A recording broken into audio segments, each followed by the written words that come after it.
The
entire village looks abandoned. Now, which house would I book where I'm living?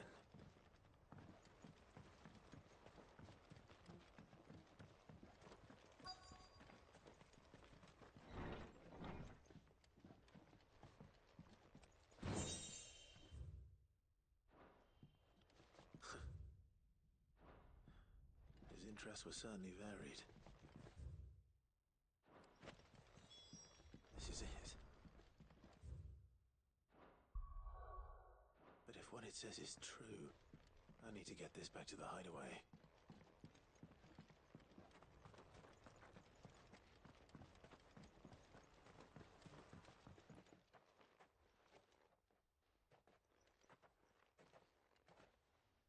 leaving so soon, stranger?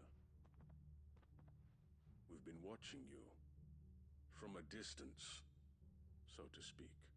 Subtle. I know who you are. Then we need not waste time on introductions. Hand me the book. Leave it in our care and return to your life. Your care? Do you mean to burn it, or bury it? That is not my decision to make. But by one means or another, its contents shall be removed from the common record. Then I'll have to politely refuse. I won't let you erase our history. Then we find ourselves at an impasse. Very well. The book can just as easily be pried from your dead hand.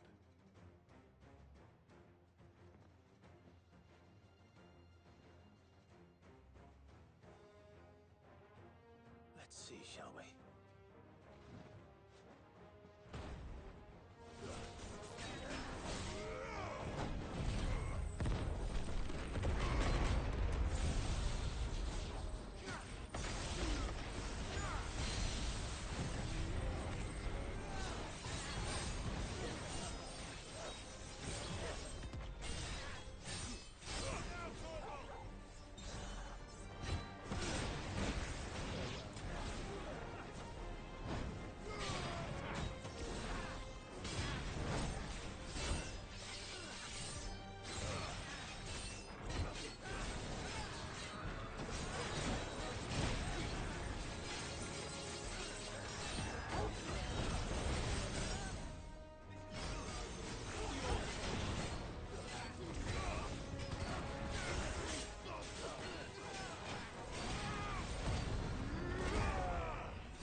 Impressive. But we have other means. We shall claim the book yet. Why do you want it so badly anyway? It lays out in no uncertain terms the vanity and avarice of mankind. It tells the shameful history of the persecution and oppression of a gifted few by a giftless many. Would you say that this interpretation was correct? I don't know. You don't know. Your sword may be sharp, but your wits are dull. So let me answer for you. There is no correct interpretation of history. That a series of events took place may be proved beyond a doubt. But there can be no single, immutable explanation as to why they came to pass. It is a question of numbers and of belief. If enough people believe that a set of events occurred for a reason, that belief becomes the truth. So you're trying to control the truth? We are trying to protect people from themselves, from knowledge that would bring them naught but pain. That is all. You may keep the book, for now. The world is small. We shall meet again. Until then. Wait! Damn it. Let's get this back to Vivian. Perhaps she can explain what that was all about.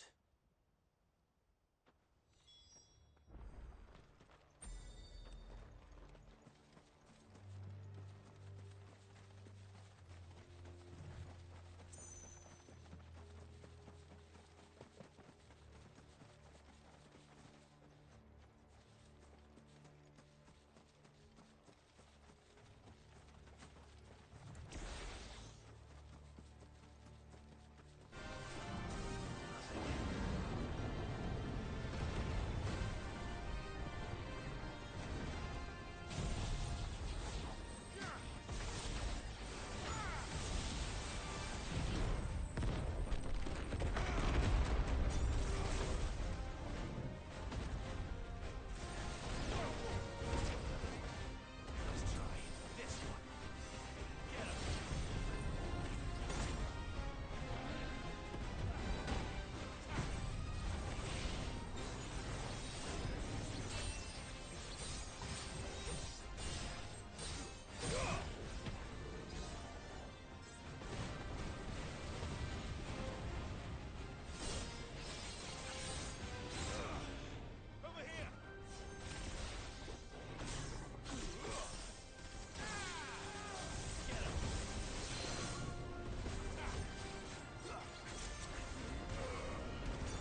much for you, eh, Torgal?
That'll do, girl. This must be the orphanage. Hopefully the registry is still here.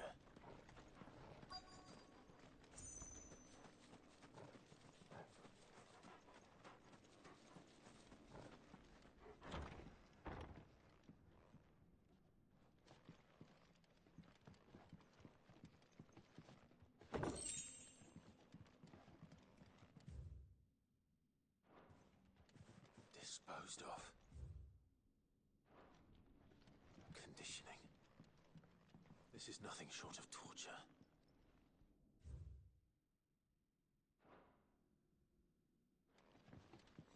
This reads like a suicide note. Did the director go through with his plan?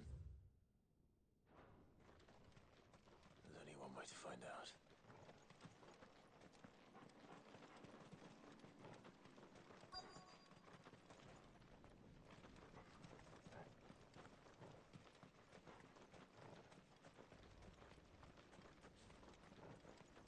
Forked white tree.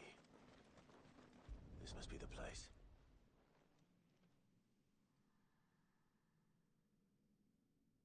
Could he really be buried here? There's something hidden among the roots. Let's see.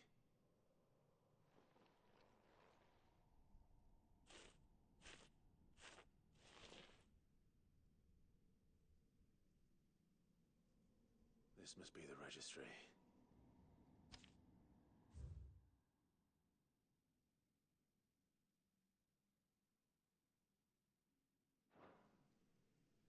So many names. This place was a slaughterhouse. But where is the architect of all this misery?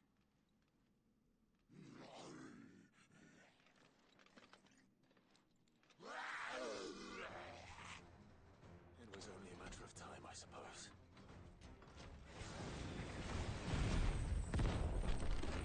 This place is cursed.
I'm done here.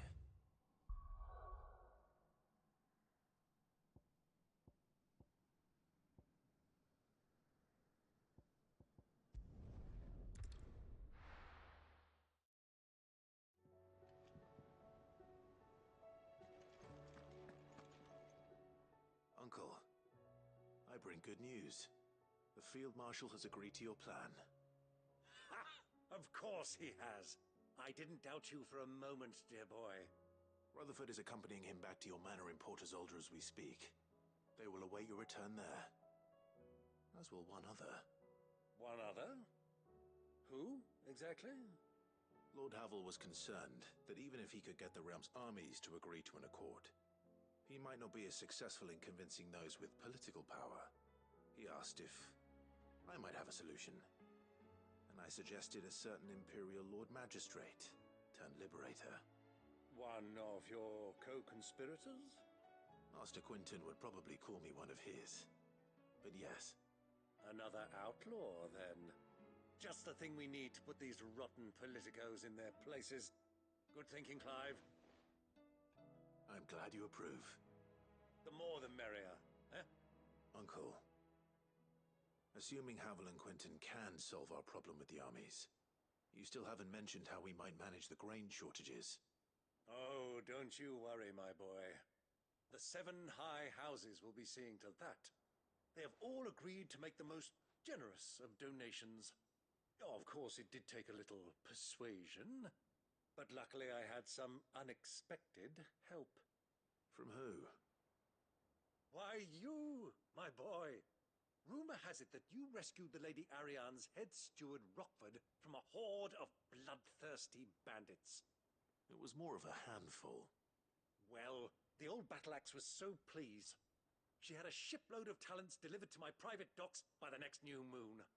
And when the other houses saw the parsimonious old crone's purse strings finally loosen, they as good as tripped over themselves in the rush to follow suit. I'm happy to hear it. Now, I must be getting back to the manor. Join us there at your earliest convenience, would you? Of course, Uncle.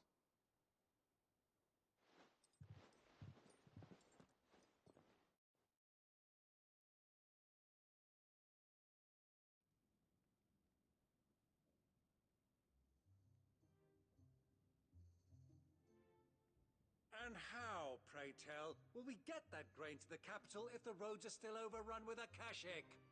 You'll find another bloody road. I only have so many men, and I'm not about to send them headlong into an ether flood. That is, unless you'd have them turn as well. Well, they'd certainly eat less. Says the man with a belly bigger than a band of curls. My soldiers actually need their rations. Without any food to keep them going, they'll be dead even before you've sent them on your fool's errand. If I may, gentlemen, perhaps I might suggest an alternative approach. Though supply routes are indeed disrupted, there is no shortage of ships. Indeed, they bob away in every bay from here to Randalar, awaiting a safe haven. Allow them to make port and fill their bellies full of grain. And once those who crowd the cities are fed, ferry the displaced back to the countryside to work the fallow fields. But I'm sure that you wish to continue your discussion. Forgive the interruption. 2 such firm friends as yourselves need no help from the likes of me. Rutherford spoke fondly of the great bond between you. Us? Friends? I can't stand the man. Clive, I'm beginning to question the quality of the company you keep. And what kind of company were you expecting him to keep? The man's a criminal. Criminal? How dare you? You are not fit to breathe the same air as this fine, upstanding young gentleman. Upstanding? He calls himself Sid the Bloody Outlaw. Once more onto the breach.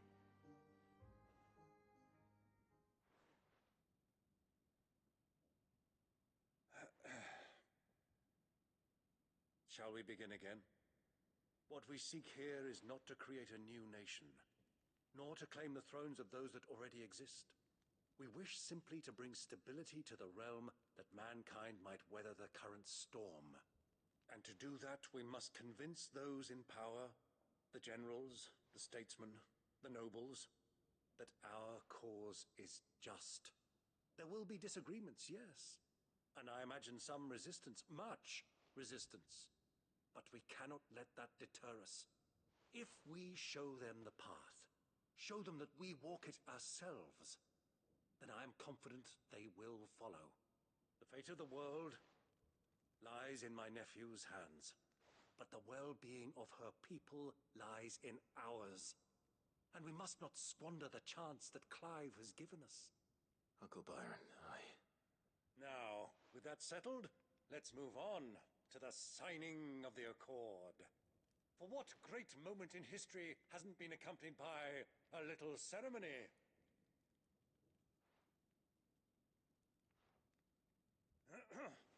Citizens of Valisthea, I present to you the Triunity. Rutherford, Mike Will.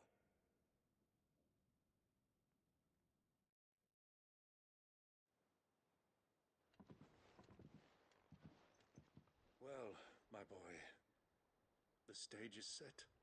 that it is. This is the role you were born for. Now I ask only that you trust in the talents of your supporting cast. We shall play our parts to the best of our abilities, that you might have the opportunity to shine. The realm needs its Sir Crandall. And there is no better Crandall than you, Clive. I want you to keep this signed accord as proof of our faith in you. I will. Thank you, Uncle.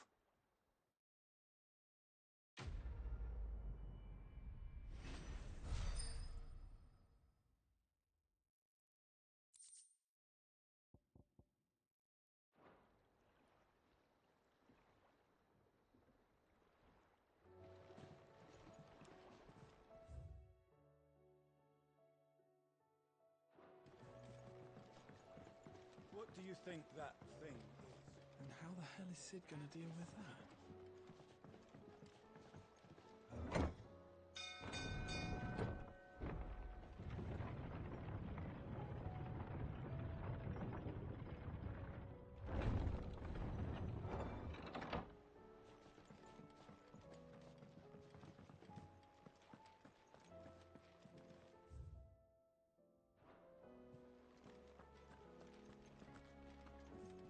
You should have seen.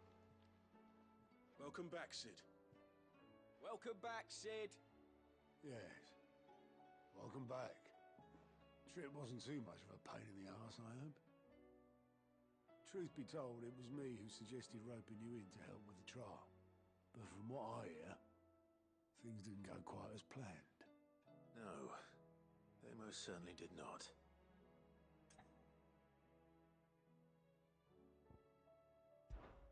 Ember lost his nerve in the face of a beast of prey, but he didn't lose heart. He pressed on, and he achieved his aim. And is that not what we ask of our scouts? Indeed it is. Thank you for your honest appraisal, Sid. The fact remains, however, that Ember will not always have a battle-hardened warrior on hand to pluck him from the jaws of peril. All I have gleaned from this trial is that without someone watching his back, Ember is little more than a liability. Wait, Sergeant. Ember still has much to learn, it's true. And this time he was found wanting. But I'd say he's due a second chance, nonetheless. After all, he did do as you asked. With a bit of hard work, any hand can be made to hold a blade, and any mind can conquer its fears. But a scout's nose is different. You've either got one, or you ain't. And by sniffing out that log, young Ember here has shown he has a conch and a half. Wouldn't do to waste it now, would it? Fine. One more chance. I'll do whatever you ask. I'll spend my days and nights in the pit if I have to. I'll show you. Just you wait. Daft as a brush, that one. But his heart's in the right place. Just like someone else we know. And if you ask me, we've been leaning on him for far too long. That time the curse breakers took some of the weight off his shoulders, I reckon. It couldn't hurt. Just don't tell Gav I said so, will you? I won't have him thinking he's been hard done by. Next thing you know, he'll be asking for a day off. Chance would be a fine thing. Back to work. Forgive me, Sid. This did not play out as I expected. Things rarely do these days. But that's why we need men like... Remember that. I will, Sid. Thank you.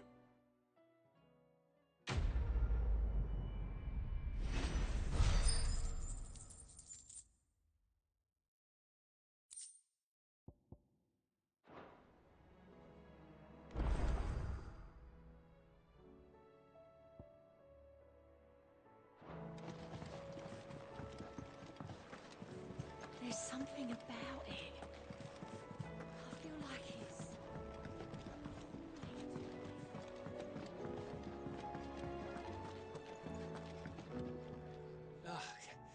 You alright?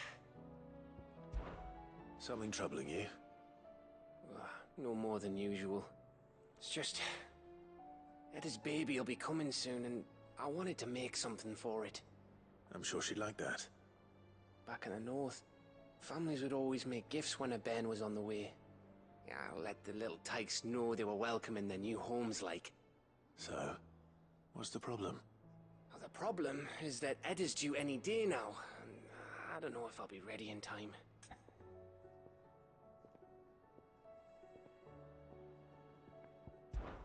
Is there anything I can do to help? You know, there just might be. All right then. What exactly are we making? A good luck charm. But not just any good luck charm. Not just any.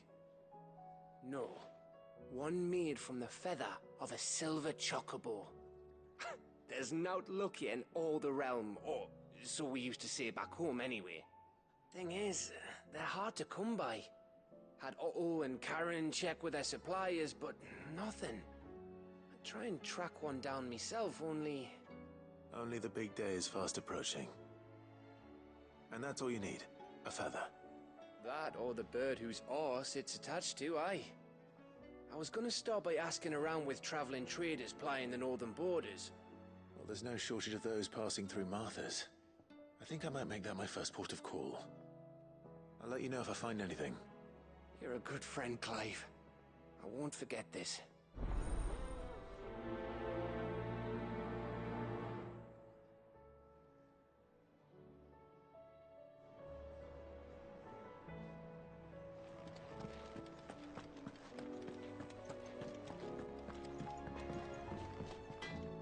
Trouble with your gear, or... So, will it be? Don't waste my time. You ain't got the stuff.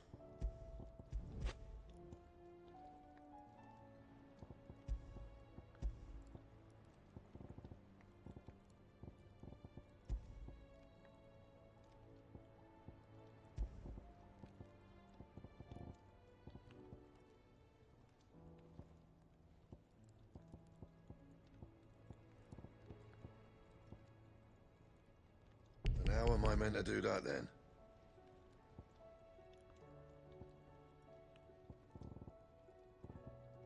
Anything else? Still alive, are ya? Coin purse weighing you down?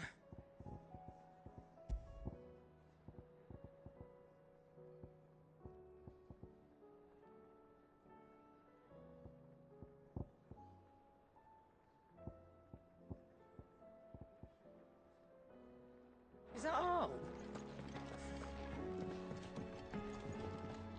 So what do I owe the honour? Not saying Fornian, do you?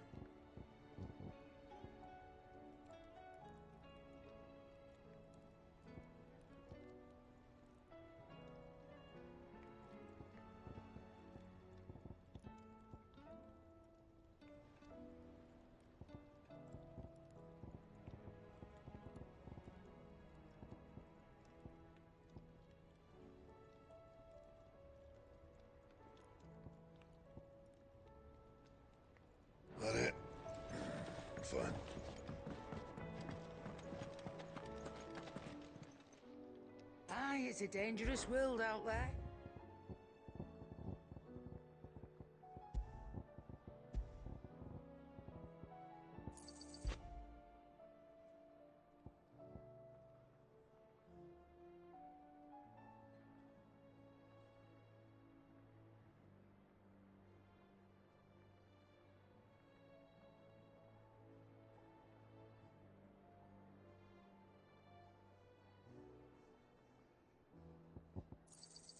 It'd better all be here. Yep. A Sancfordian, dear. Not bad, if I do say so myself. Yeah, that should do you.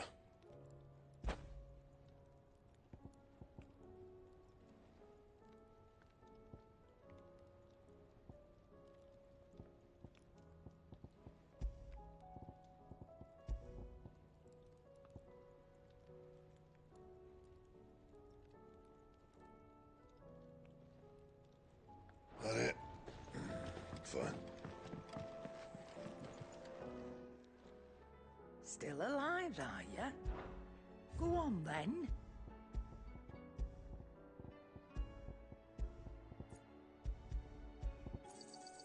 You're rubbing me blind, you know. It'd better all be here.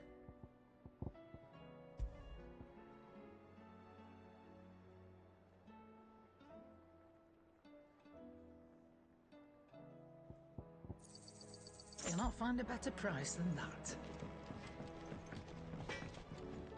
Trouble with your gear, or a Sancfordian, dear? Anything else?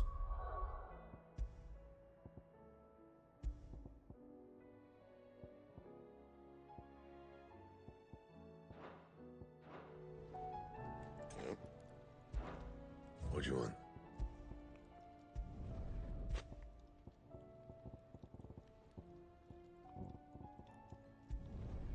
Yeah, that should do you.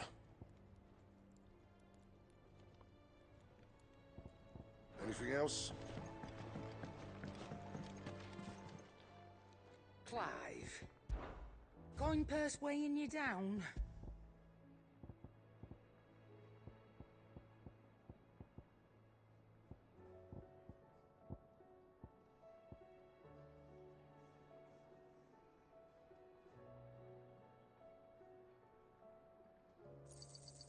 You're rubbing me blind, you know.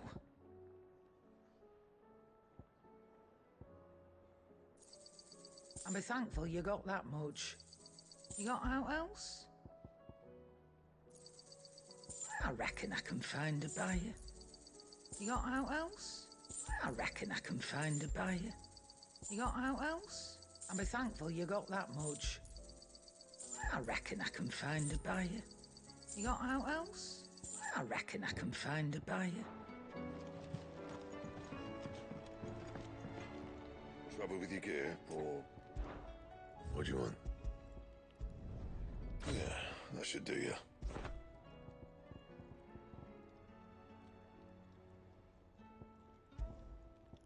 That it?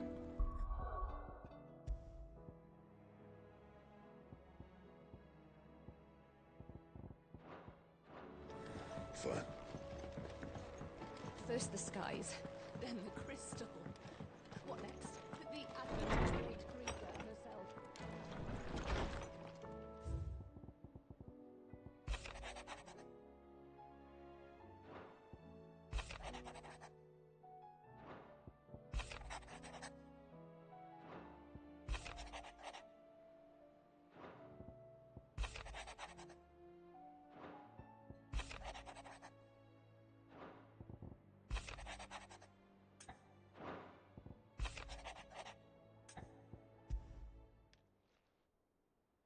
If Joshua's worried about Jill, I should go and speak with him.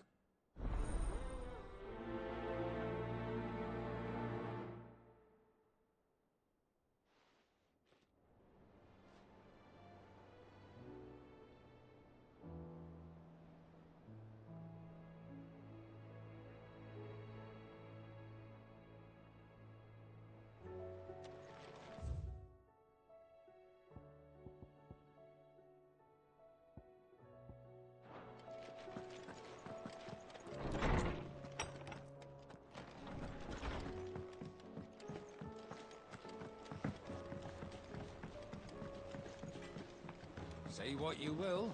Lady Karen has seen her shelter.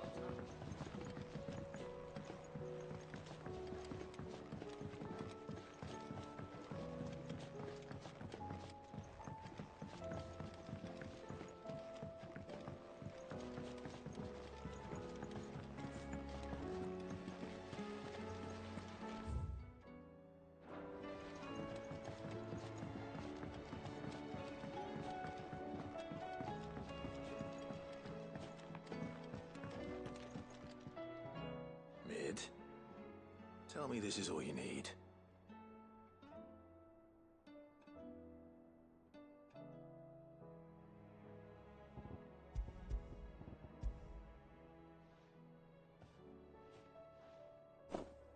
Aw, you make it sound like I asked you to save the world or something. Tell me this is all you need. It's most of what I need. After you left, I went over the figures again, and I realised I'd forgotten a 1 and a 0. And a cogwheel. Just a tiny one. Though, that's the problem. Gears that small are a bastard to make, and I may have lost the one Blackthorn spent a fortnight toiling over. Wait. The children. When they took apart your scales, there was a tiny brass gear. Now that I think about it, they didn't use it when we put the scales back together. The young'uns? But why would the... You know what? I don't want to know. I'll keep working on the model. You go and find that cog.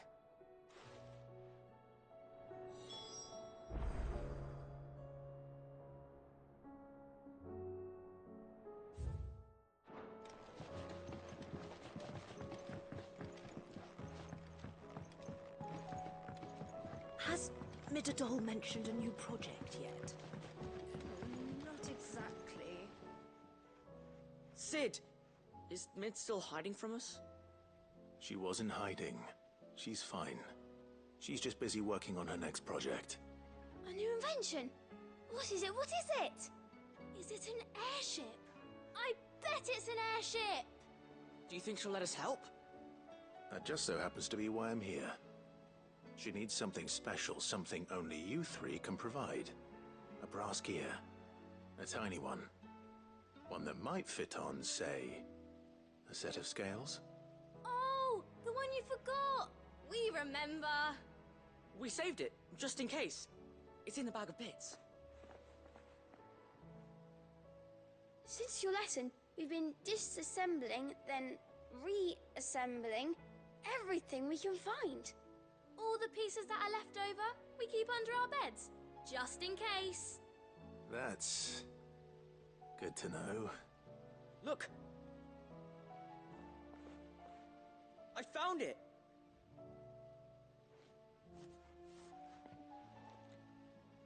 Is that all?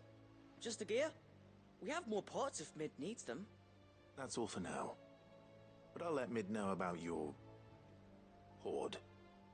Just in case. Thanks, Sid.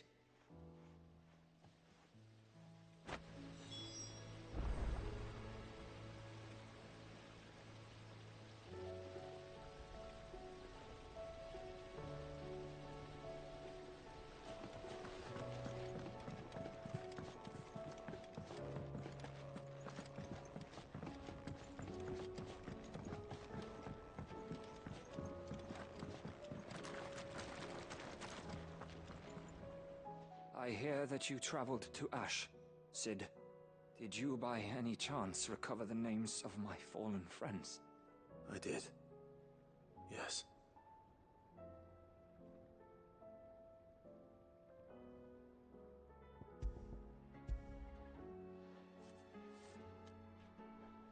If I may?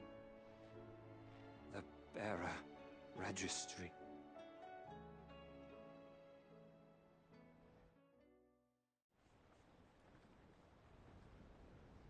The director was a brutal man. He got no worse than he deserved. The registry was all I found beneath the tree. There was no sign of a body. Or any record of what happened to the children after the orphanage closed. I pray that at least some of them survived. All their names are here. The ones we lost. My friends. My light in those dark times. I can still remember their faces, like it was yesterday. Children who were taken from their bunks in the morning, never to return. No explanation ever offered. They'd be happy to know that you survived, Herman. But why did I make it out alive, when so many others died in that awful place? It's not your fault. And blaming yourself won't bring them back. Honor their memory. See that their names live on. That way, at least. They're never truly gone. Thank you. Sid, I'm going to write a book. An account of the horrors of Badbach, and the spirit of those its custodians sought to crush. All of Valisthea will know of our suffering, and in the name of those I lost, I will not let it happen again. Neither will I. These records would have been buried for all eternity, were it not for you. Thank you.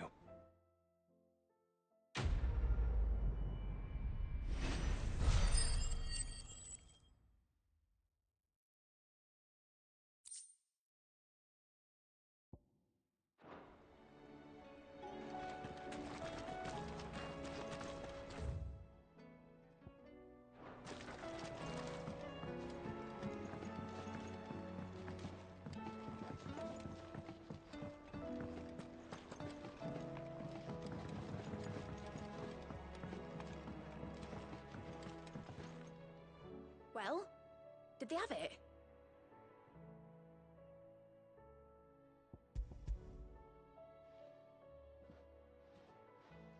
They did. And they kept it somewhere nice and safe. Will it work? Will it work? He's perfect! You're a genius, Clive. What exactly are you going to use it for? Only the most important job of all. The wings aren't going to move on their own. But with the right cog in the right place? Well, you just wait and see.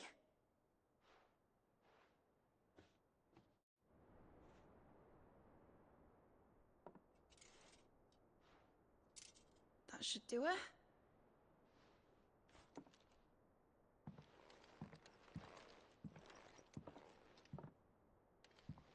Here goes nothing.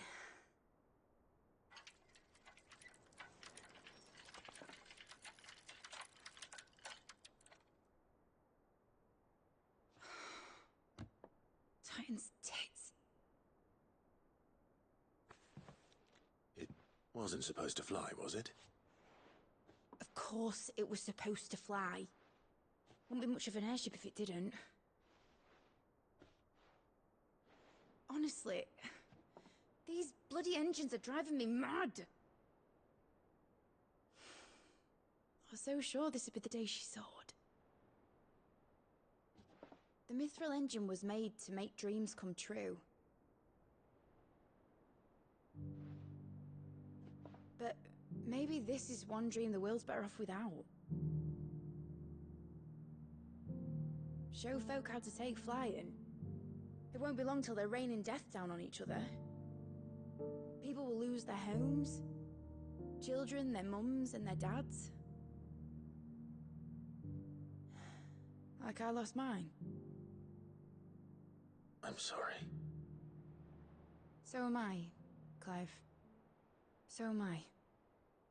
Sorry that I have to choose. Do I follow my head, or do I follow my heart?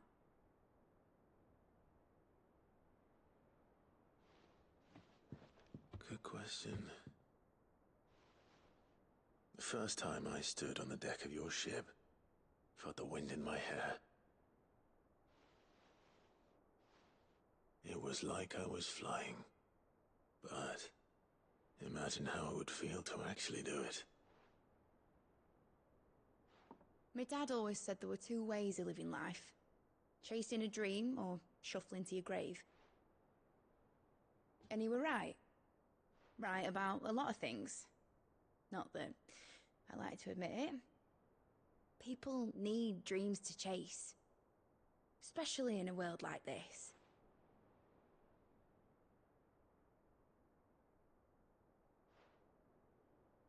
Right. When this is over, I'm gonna take all my mithril engines to Zemeckis and sling them over the edge.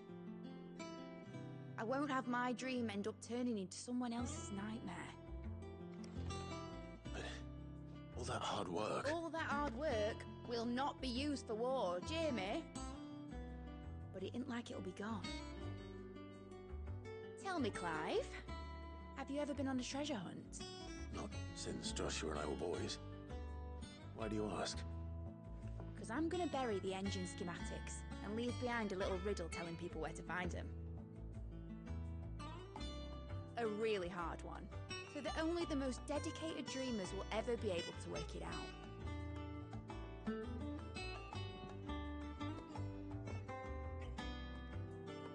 Ooh, I can picture it now. Some daft general squinting at the words with a gormless expression on his mug. Like that one, yeah. Right.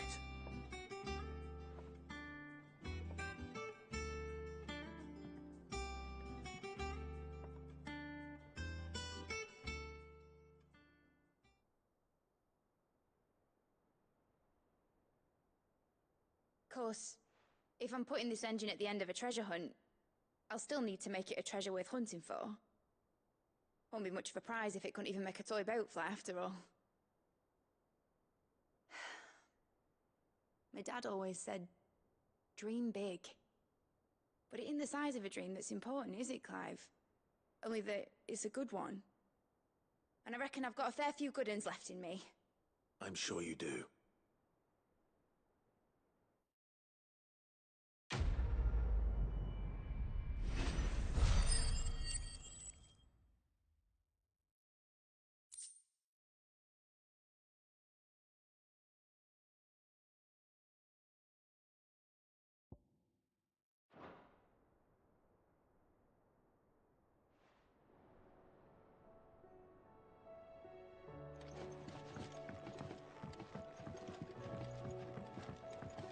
Has Midadol mentioned a new project yet? Not exactly.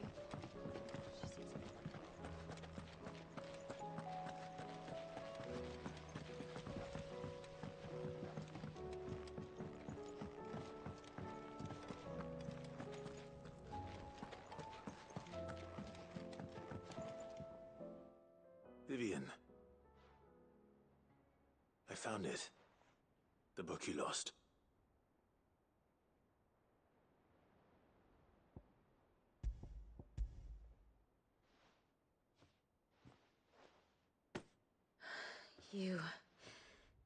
You found it.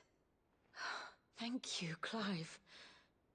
Even though I asked this of you, I was not entirely sure it would be possible. I feared the executors had seized every copy. I met with one of these executors, and I convinced him to let me keep it. He told me something. That the truth is just a matter of collective belief. And that if enough people believe a lie, that lie becomes the truth. It does.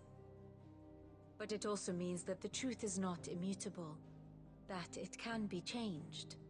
Provided that those who wish to change it can convince enough people that their perspective is the correct one.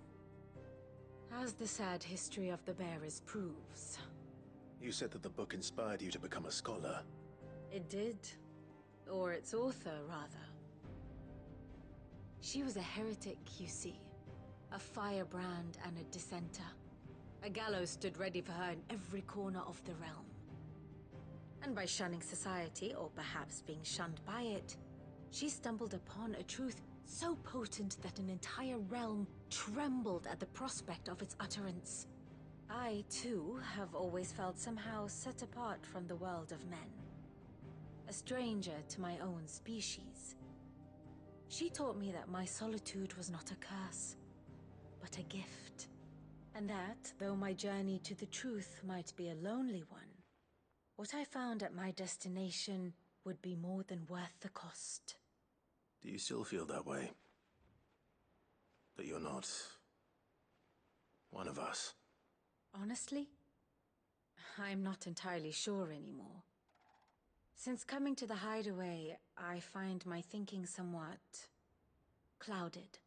Perhaps the result of studying mankind from a rather closer perspective than I had intended. But the more I study, the more I find value in this perspective. In looking not from the outside, but from within. So if you'll permit me, I'd like to continue my work here. Remember, Clive, when enough people believe, belief begets truth. Give the men and women of this benighted world the gift of truth. Make them believe in you, as I do. I'll try, Vivian. I'll try.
Welcome to the Patron's Whisper. Your benefactors are a generous lot. You earned this. All yours. Best of luck out there, Sid.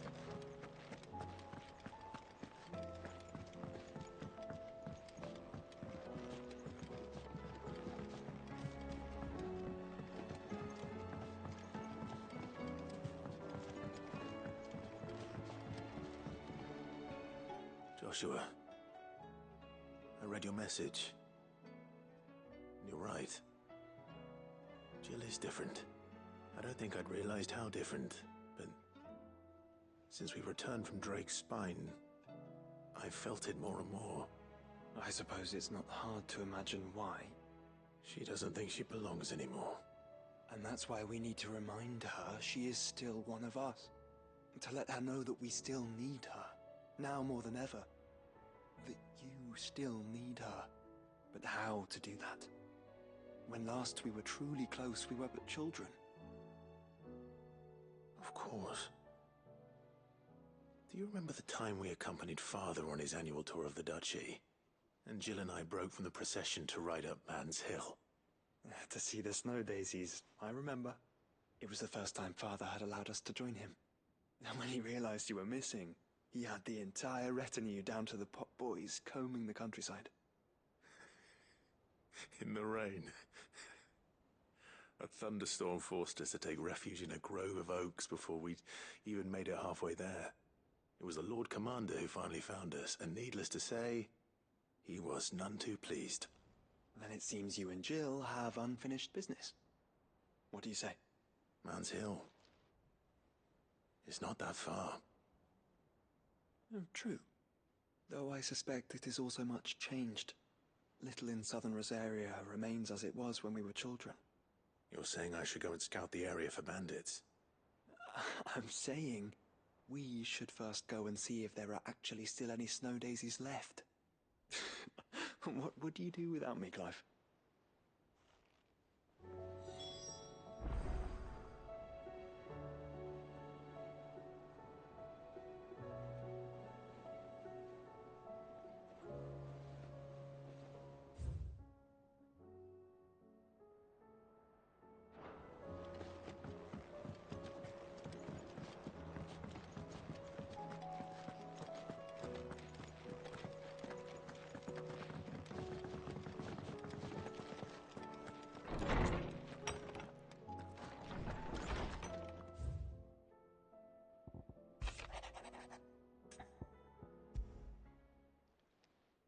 It's usually me making demands of Hippocrates.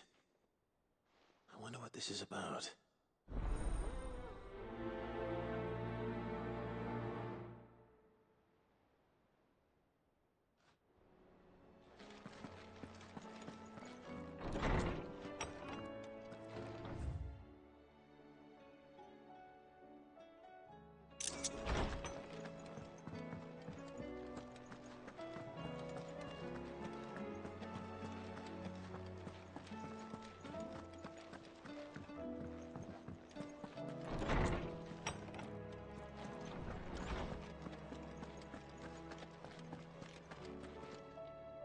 Lawsman Hippocrates. I received your note. Ah, yes. I expect you're wondering what this is all about. You spoke of making amends with Dion, but I can't imagine what for. Then I should begin by telling you that I was once his tutor. This was some years ago, of course, before I joined Sid in his hideaway. At that time, I was counted among the foremost scholars of Oriflamme, and was accordingly invited to the palace to supervise the young prince's education, all to ensure that the future emperor had a firm grounding in, well, everything an emperor should. History, religion, commerce, government. Alas, our time together was cut short when Dion left to join the Dragoons, his studies no longer being deemed necessary. I had not expected to meet with him again, least of all here. Have you spoken with him? No, I have yet to find the right moment. His Highness always seems so preoccupied, especially when alone.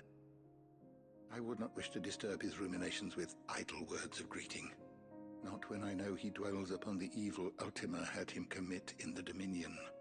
The guilt weighs heavily on him, I know. But as you say, that was Ultima's doing. Surely you can't blame yourself. When I first met him, it was not guilt, but his people's expectations that weighed heavily upon him. And I did nothing to ease that burden. He bore it alone, until the day he could not bear it any longer.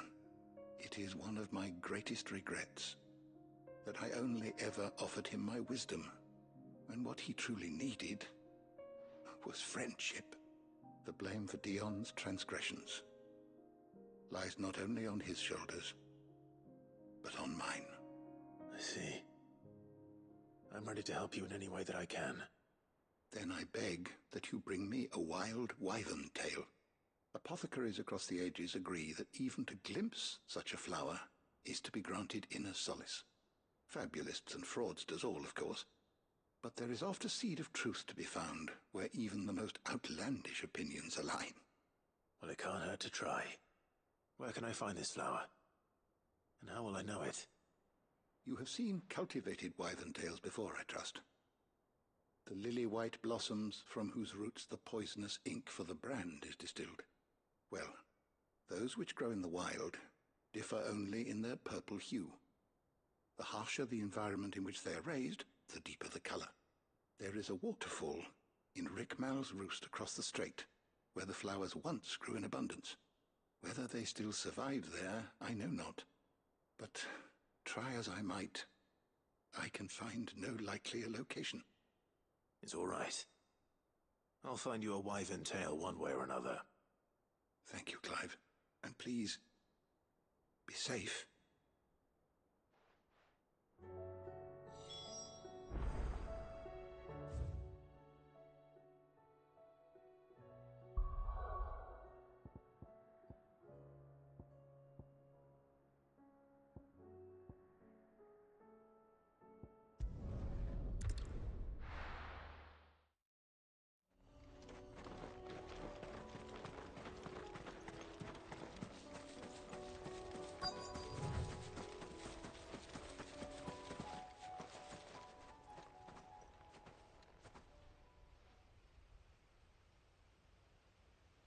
This is the place, but...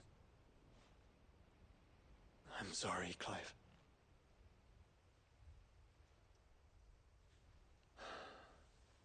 Has nowhere been spared. What do we do now? We keep looking. Man's Hill cannot be the only place where snow daisies grow. Perhaps, but... it's the only place I know of. Knew of. Then why not ask someone who might know of another? Someone in the backyard? To the hideaway, then.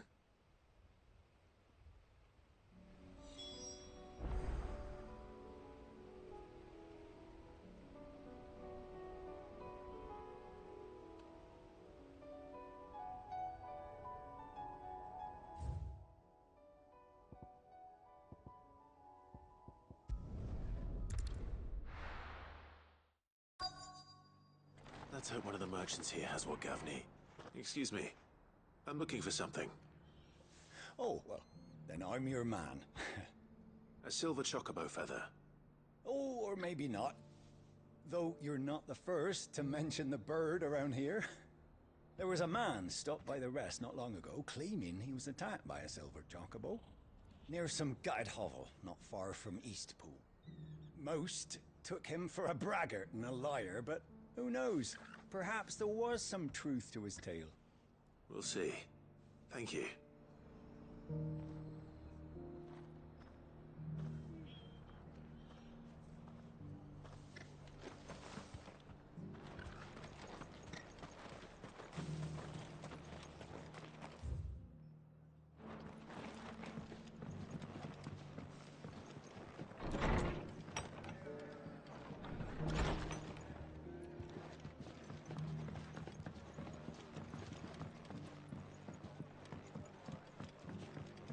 Did you hear they're rebuilding Rosalith? I was thinking I might take my cart out that way, see how they're getting on.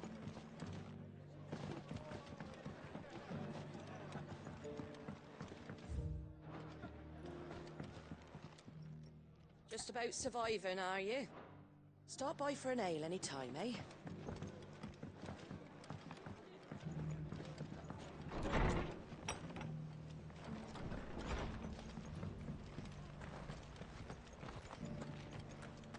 Just because the heavens have gone to rack and ruin, it doesn't mean we have to.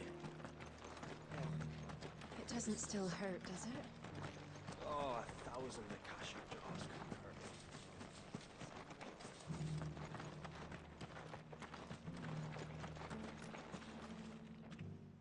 Can I help you with something? You wouldn't happen to sell silver chocobo feathers, would you? I deal in fruit, not fancies. But if it's fancies you're after, I suggest you try Rhiannon's ride. Was a silver chocobo seen there? Oh, yes. If you believe the ravings of a madman. It wouldn't be the first time.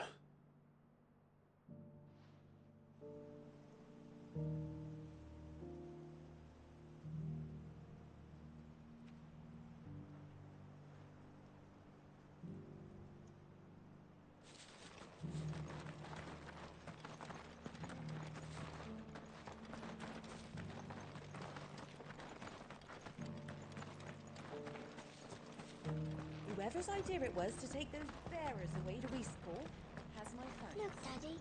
Shani's so lively. Isn't it pretty? We've got a few rooms going spare now. You want a bed for the night?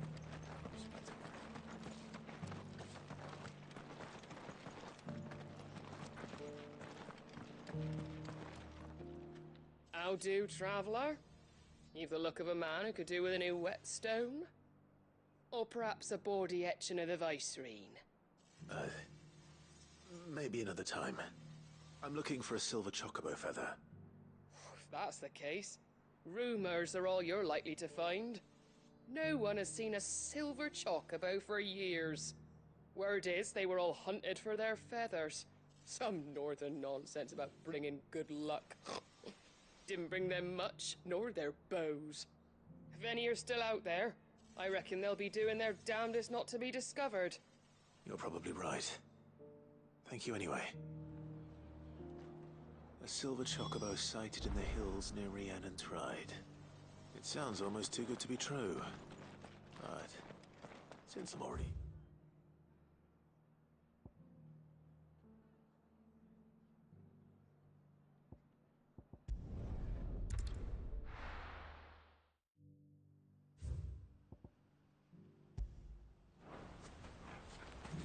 This is no time to ride. Ambrosia won't help me here. Ready, go? Fly, Ambrosia!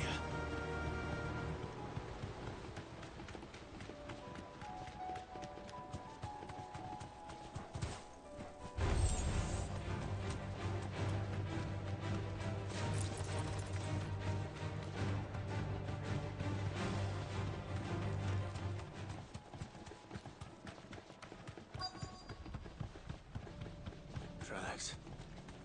They're not left by bandits for a change.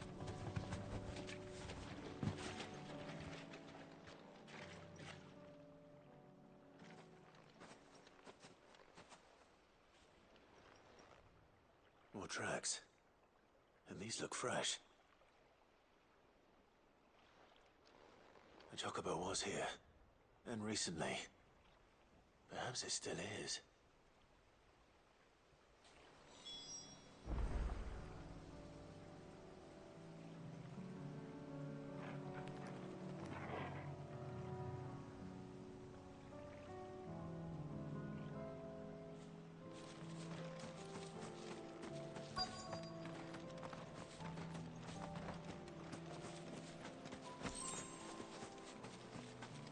I don't hear anything.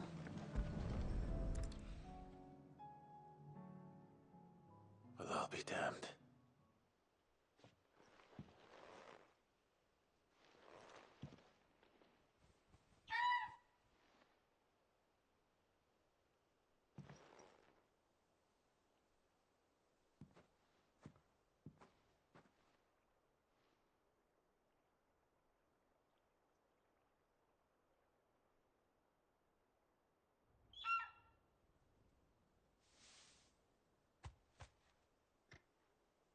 It's all right.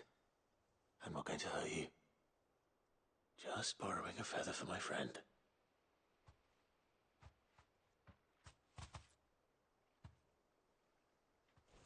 Thank you. Let's get this back to Gad before they change their minds.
Seems this place has been flooded twice over. Purple flowers blooming next to a waterfall. Shouldn't be too hard to find.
Let's hope one of the gardeners knows where to find snow daisies. Back.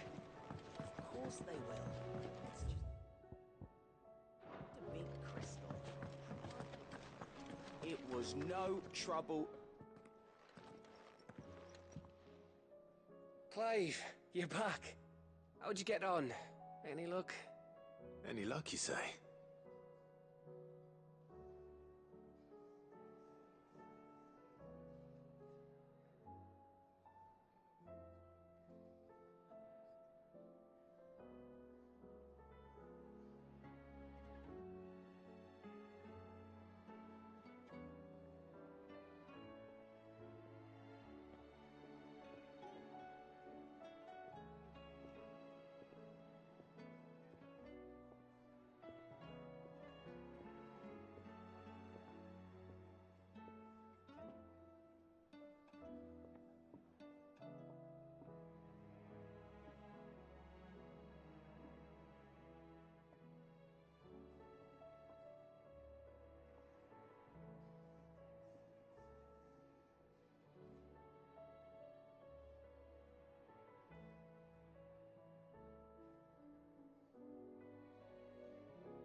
crystals crack. Is this what I think it is? Where in the hell did you find it? It's a long story.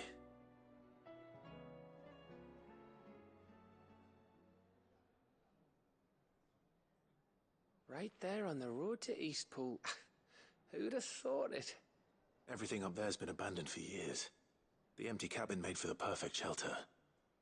Though I fear my presence may have forced the poor creatures to look elsewhere. Don't blame yourself, Clive. The Blight's right on Eastpool's doorstep. They'd have had to move on before long, even if you hadn't have turned up. They'll find a new home. Trust me. After all, that's what us endangered animals do. Anyway, what matters is, you managed to nick us one of their quills before they could run off. And now all that's left is to fix it to the carving. I didn't know you could carve. Reckon there's a lot you don't know about me. Like the fact I'm as good with a whittling knife as I am with a sword. And that bone Ember gave me's a dream to work with. What did you say it was from again? An Avis? But it weren't your Avis, Sid. I slew one of my own at last. So all those long nights in the pit finally bore fruit. I'm proud of you, Ember. Don't speak too soon. I ain't done my trial yet. There we go.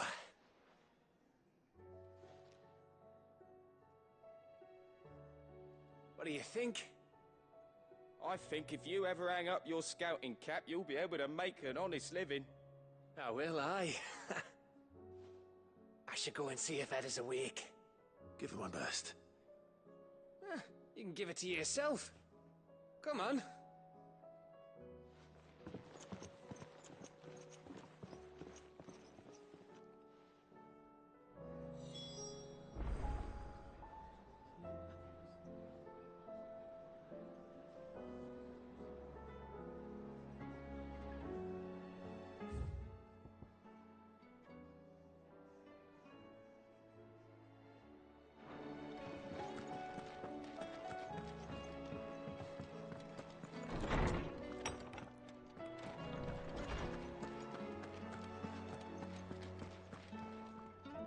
Oarsman, I found the flowers you were looking for.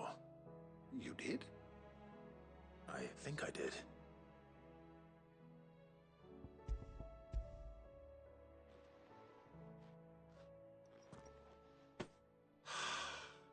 You did indeed. My dear boy, thank you. You wanted to make Dion a gift of one, did you not? Shall I invite him to join us? Oh, I don't... It's no trouble. I'll go and fetch him.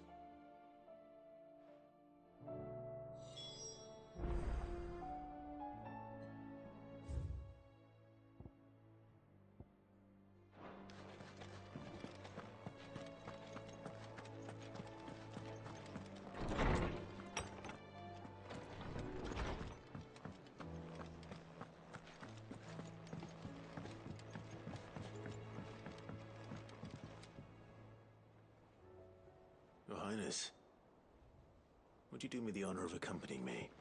No. It is time, then. No. Only to the shelves. Our lawsman has something he'd like to give you. Master Harpocrates. No. I dare not show my face before him. Not after everything I have done. I have taken countless innocent lives. And ruined countless more. All because I was weak.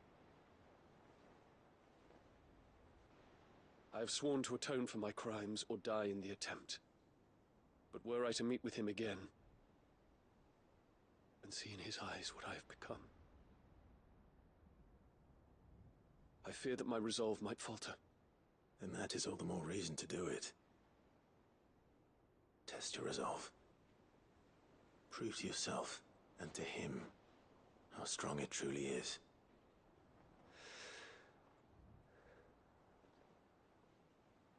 You are right. I must, at the very least, offer him my gratitude. Very well, then. Take me to him. Follow me.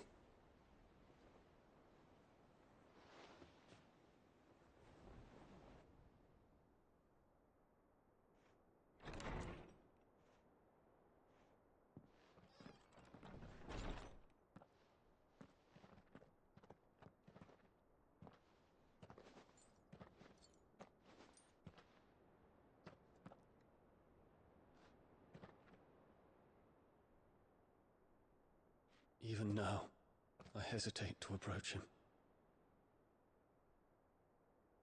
What must he think of me? You'd be surprised.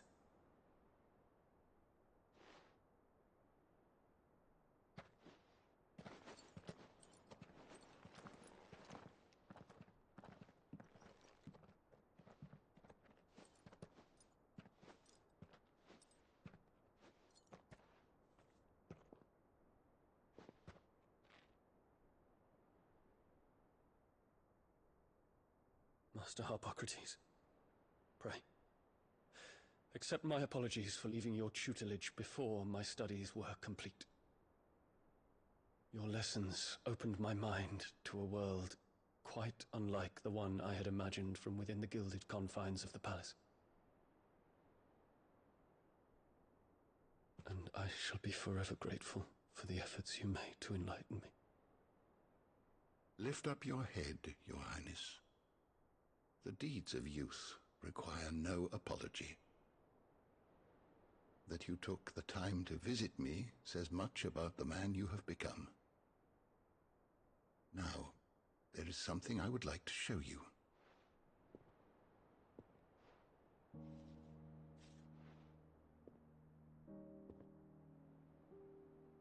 Is that a wyvern tail? The color is unfamiliar to me. Because it is unique to those found in the wild. Something in the harsh environments in which they grow lends them this striking hue. Their roots are indistinguishable from those of their hothouse cousins, but once they bloom, the difference is immediately apparent. In this flower, I see you, Your Highness. Its roots were the roots of a wyvern tail, with all that implies. But they do not define it, just as yours do not define you. I want you to have it, that it might remind you of this truth.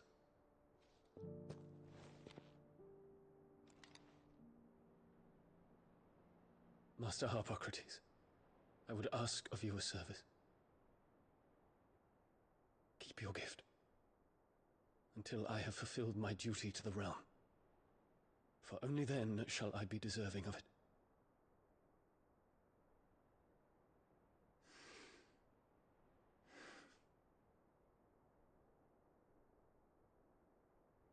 As you wish, Your Highness. I shall await your return.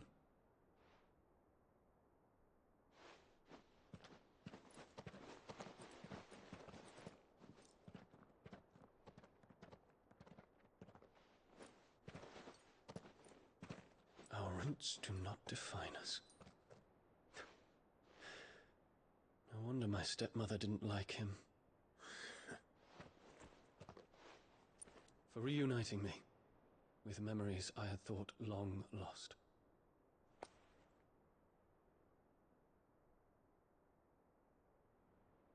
I shall not forget this.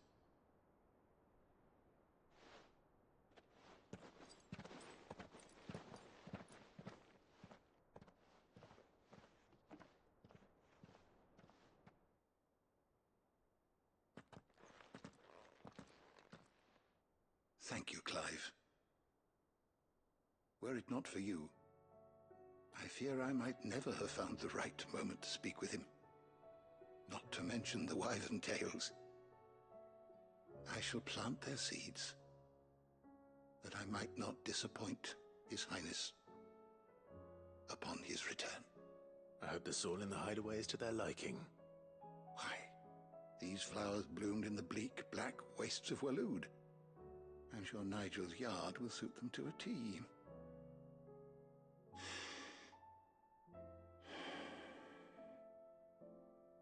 When it comes to expressing one's gratitude, I find that words are seldom sufficient.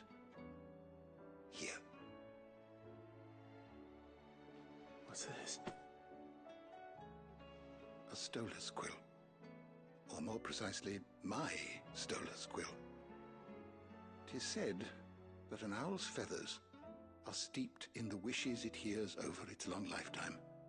All those words just waiting to pour out onto the page. So consider this my wish for you. That one day, you may put down your sword and pick up that pen. Well, when that day comes, I'll certainly have a lot to write about. Thank you, Harpocrates. It shall have pride of place in my chamber.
Say what you will.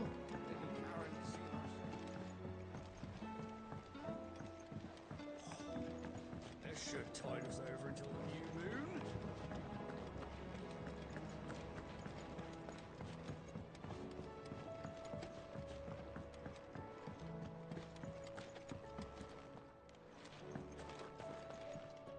Oh. What brings you down from the heavens, Sid? I need your advice. Joshua and I are looking for a place where snow daisies grow.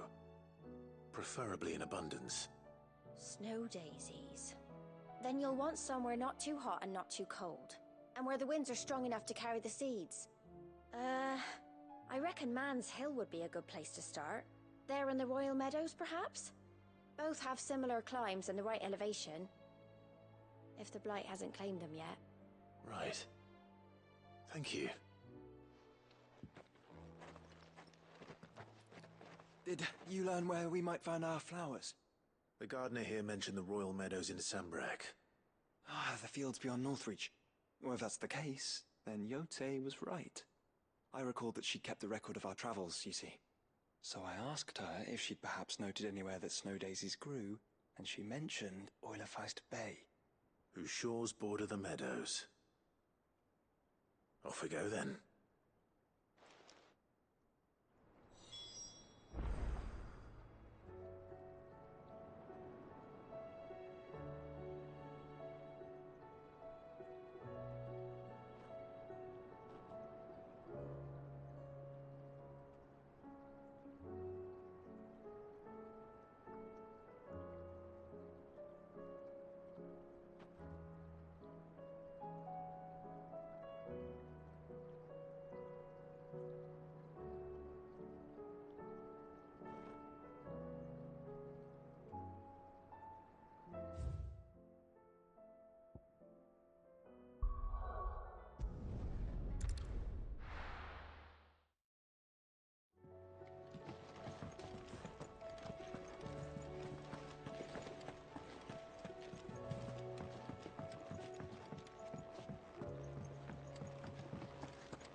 Me lords.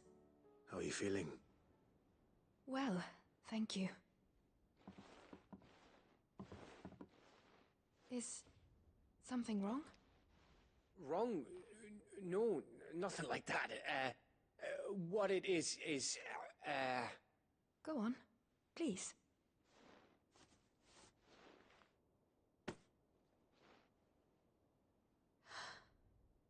It's beautiful. Did you make it? We did, aye. It's from all of us here at the Hideaway. Your new family, like. It's a good luck charm. We may come up north when a band's on the way. I mean a baby. To let him know that they're part of the family too. Oh, I hope you like it. I don't know what to say. I thank you, my lords, for everything. If there's anything you need, just let us know. I will. Clive, fancy a swift off? I'm thirsty. I could be convinced.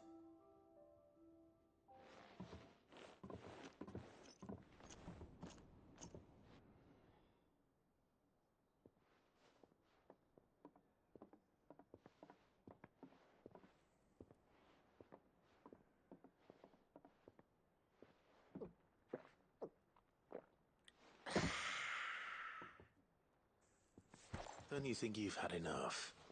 No, we're celebrating. I'm gonna be a father. I think Edda might have something to say about that. You know what I mean. Bit of light in these dark times.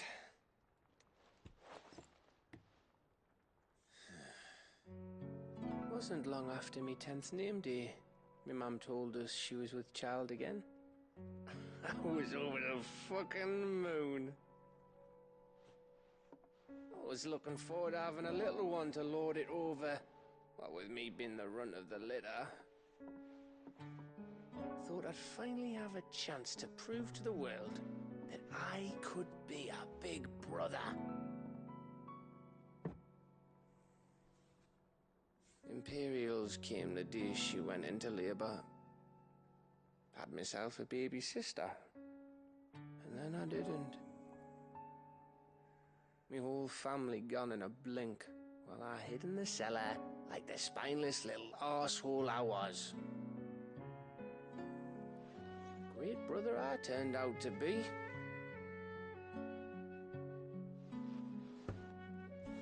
I'll never be a leader.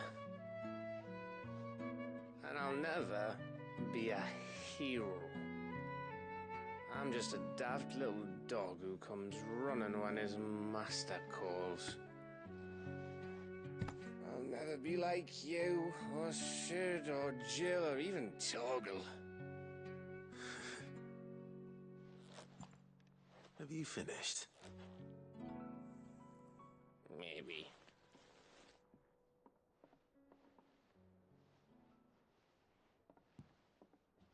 Do you know why you're our best scout? Yeah. Because you don't need anyone to hold your hand. Without your resourcefulness, your courage, your determination, I don't know where we'd be. Maybe hanging off a cliff like, That was only the once. Exactly. You learn from it. And here you are, after Founder knows how many missions, stronger for everyone. And let's not forget Rosalith. Who was it who freed me from the dungeon? Who was it who ran to Jill's rescue? That would be me. Because you're our brother, Gav. My brother.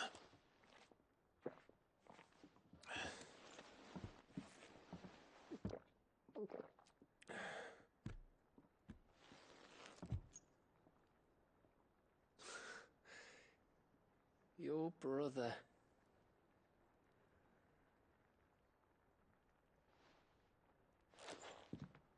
Which means that when the time comes, I get your room. And Your sword.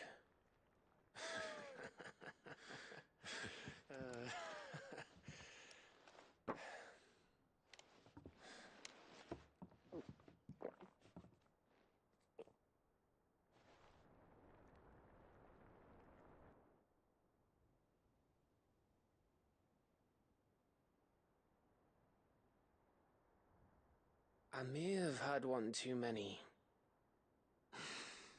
You may have had 10 too many. I said I was thirsty.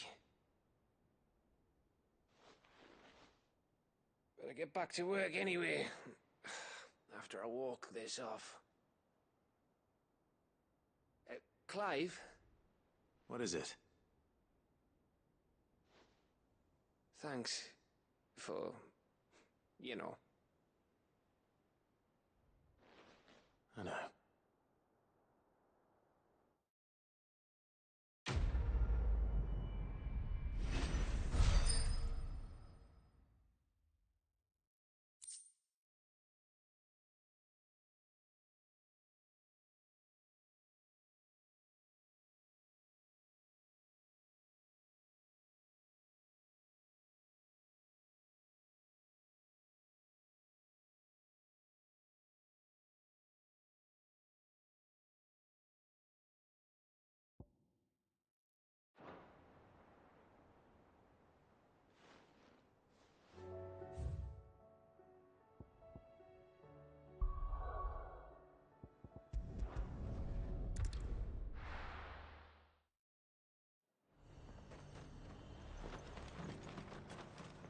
And how might I help the garrison today?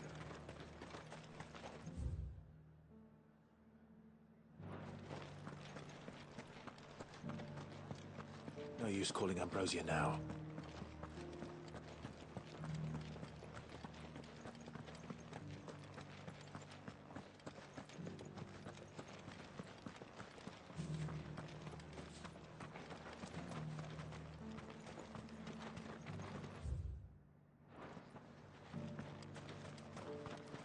The Duke has pledged to work with the people of York. Good girl.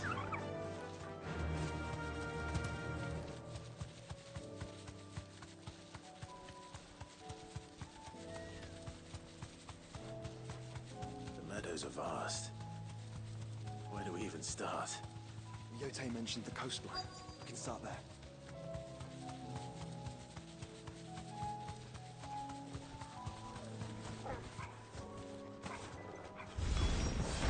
Look, brother.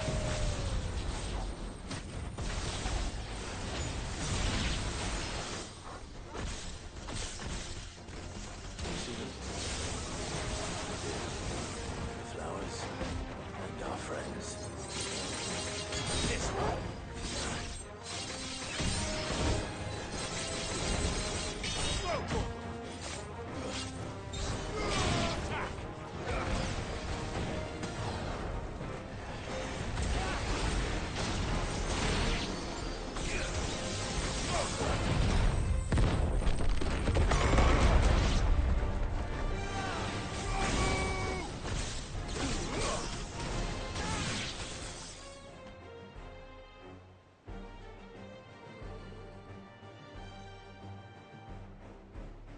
What do you see, boy?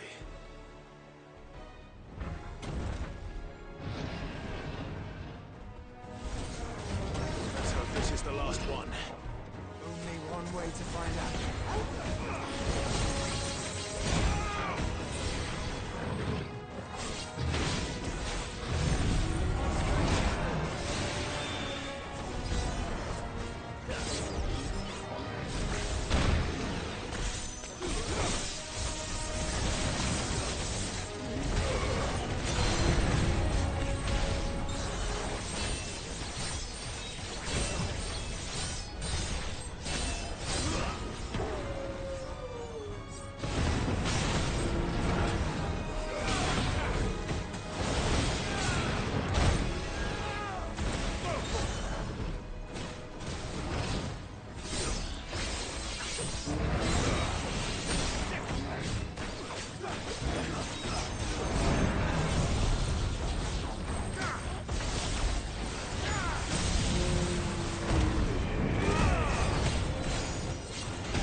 That was harder than I expected.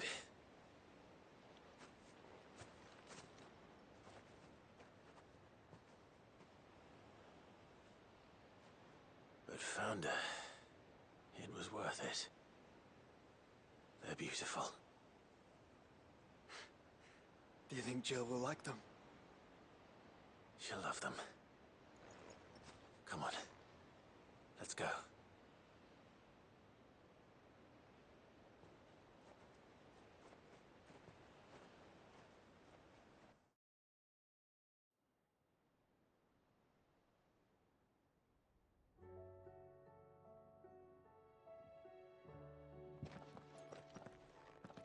It appears my work is done.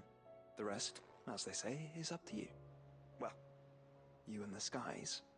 We wouldn't want another thunderstorm now, would we?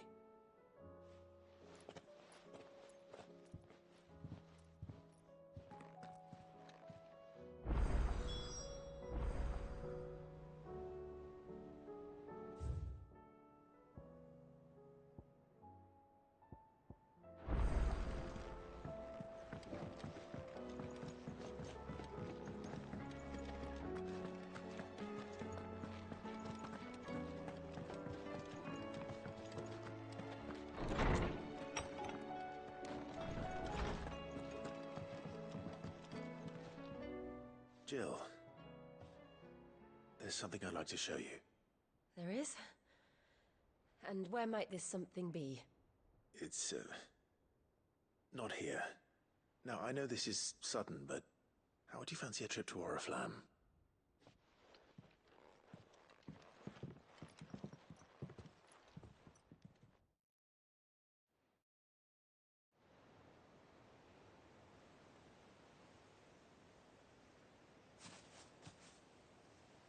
There are so many.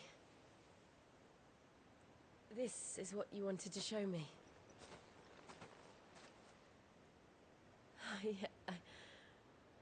I don't know what to say. You don't need to say anything. The smile on your face is enough. We've been worried about you. Joshua and I. Do you remember when I took you to Man's Hill? Or tried to? How could I forget? You saw me crying and thought a change of scenery might lift my spirits. In the end, it earned me a nasty cough and a stern scolding from your mother. But I felt wonderful nonetheless. I'm sorry. I had no idea what I was getting us both into. But I couldn't bear to see you like that. Before we left, my chambermaid told me she'd overheard your mother talking about my marriage prospects with some of the noblewomen at court. They were debating whether it would be more profitable to marry me off to one of the high houses instead of saving me for the ducal line. No one thought to ask me what I wanted. I was nothing to them. A pawn at best. I felt so trapped. So lonely. I didn't know. But I wasn't alone. You were there. Your hand in mine as we ran for those oaks. And I knew then, no matter what happened, I would be all right. I'll never forget that feeling.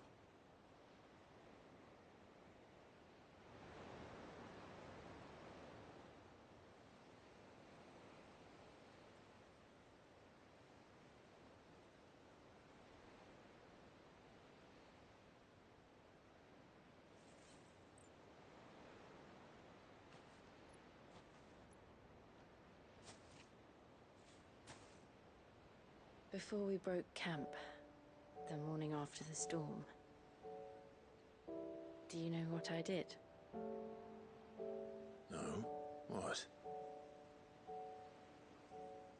I slipped away from my governess to climb the tor.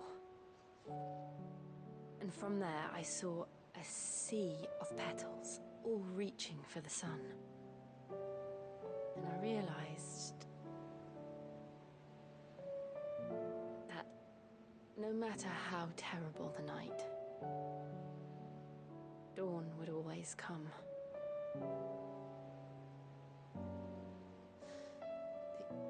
That you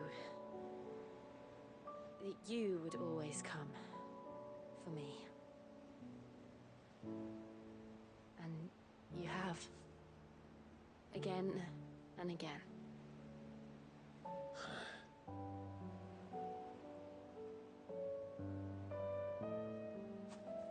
Where do you see us? When all this is over?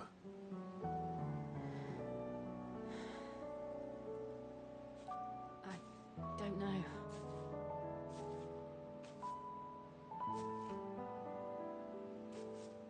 Not here, though. I think I've outgrown the twins.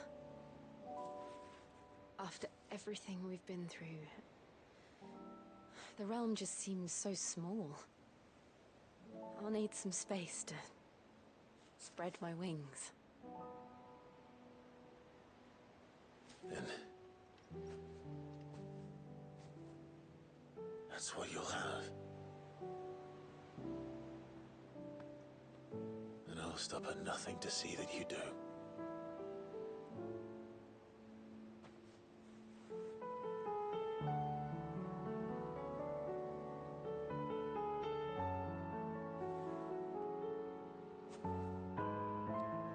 I never was much good at garlands, but it'll have to do. I'll treasure it forever. Thank you, Clive. For this, the flowers, for everything. It's exactly what I needed. You are my treasure.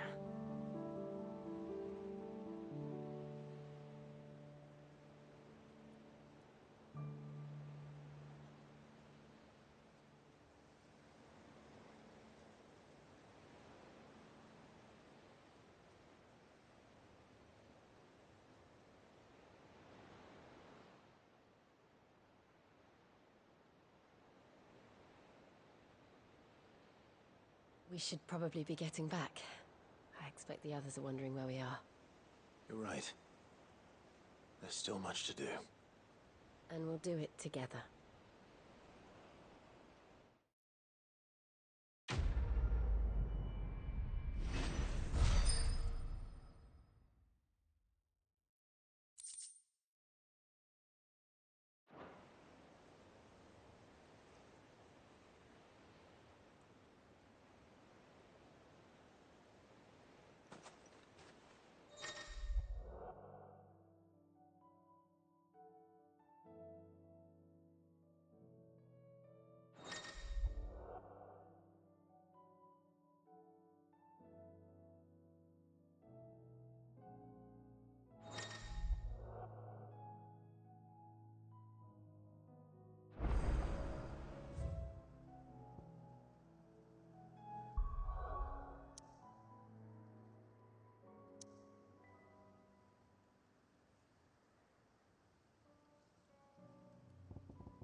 Still alive, are ya? Is something the matter, Karen? You seem perturbed. Don't know. How clever of you to notice. But yes, something's come to my attention, and I'll be damned if I know what to make of it.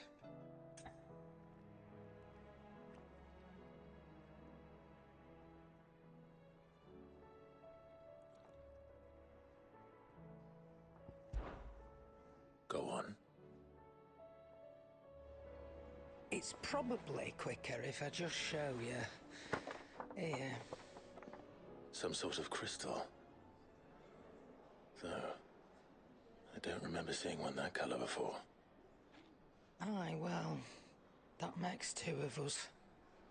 In all my long years of trading, both over and under the counter, I've never seen anything quite like it. They're calling them dusk crystals, on account of colour. I see. And they could be used to cast magics. That they can. Just like their brighter, shinier cousins. Difference is, they don't last as long. After a couple of goes lighting your pipe, they crumble away to nothing. That's how I heard about them. From crystal traders moaning that someone's been flooding the market with dodgy goods. And after asking the right people the right questions, and paying the right price, of course, I managed to get my hands on a sample. I see why you're perturbed.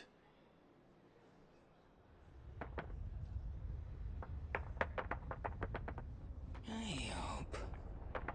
Do you feel that, Clive? Yes.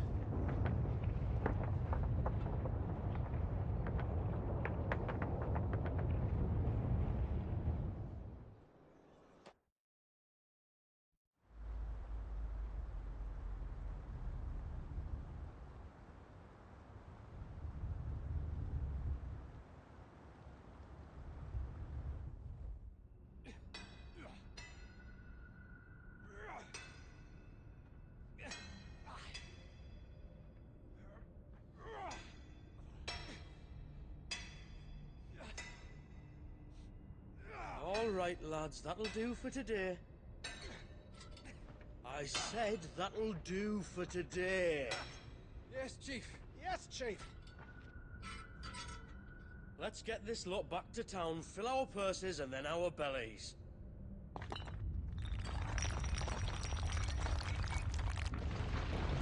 What did you two do now?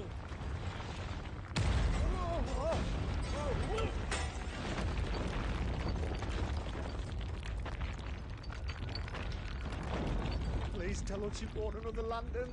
Stay calm, both of you.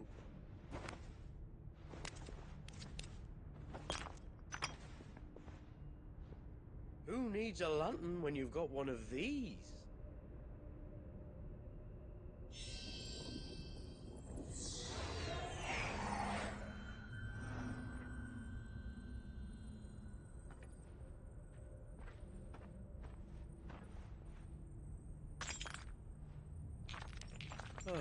All that work for a single spark.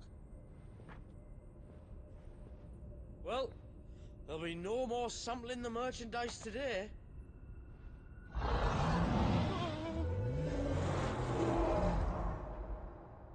That sounded close, Chief.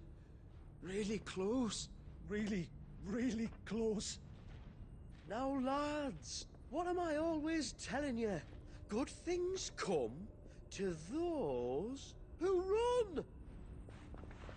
Wait for us, Chief!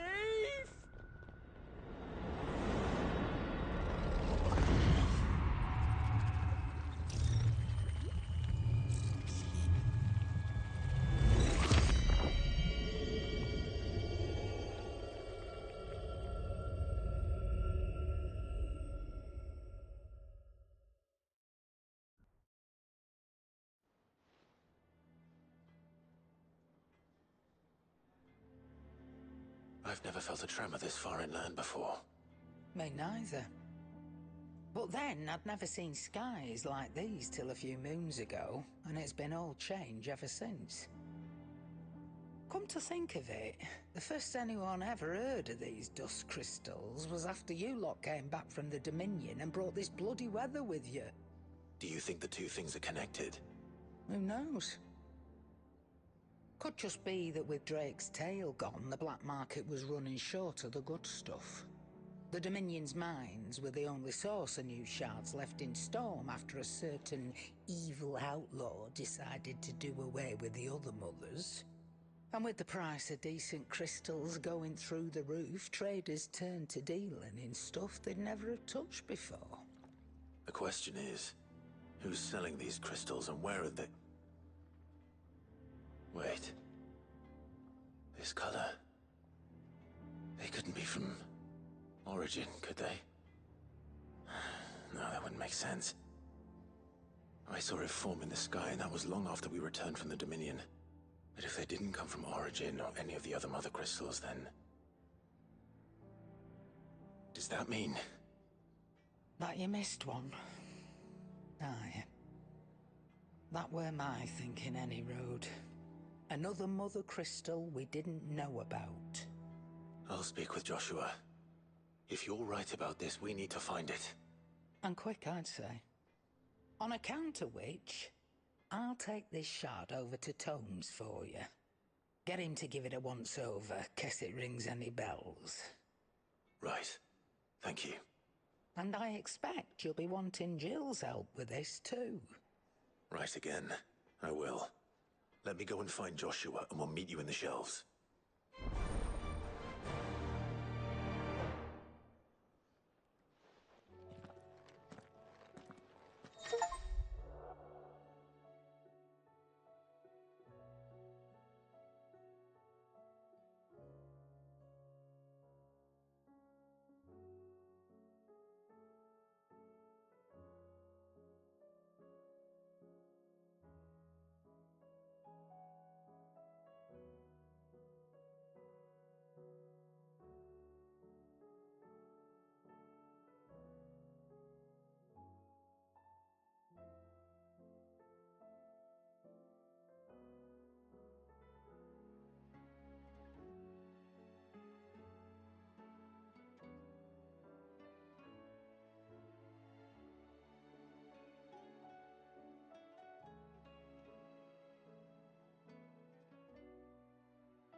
Leviathan the Lost?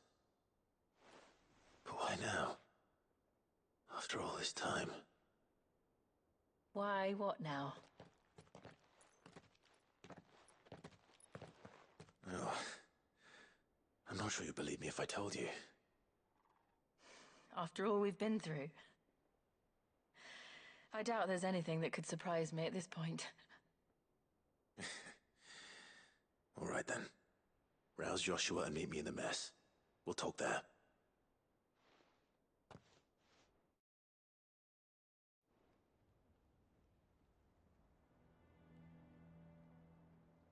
I see we're all here.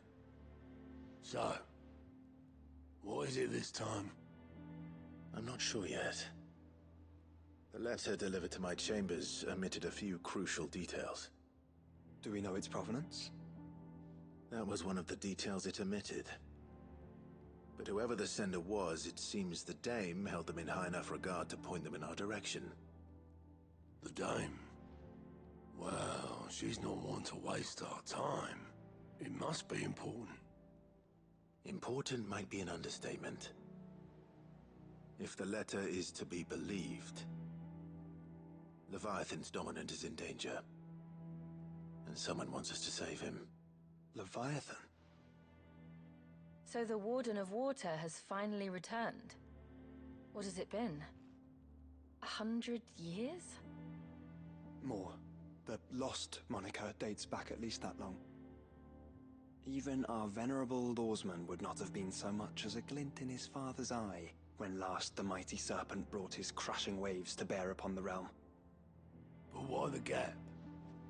I know it can be a few years before a new dominant's born. But over a century?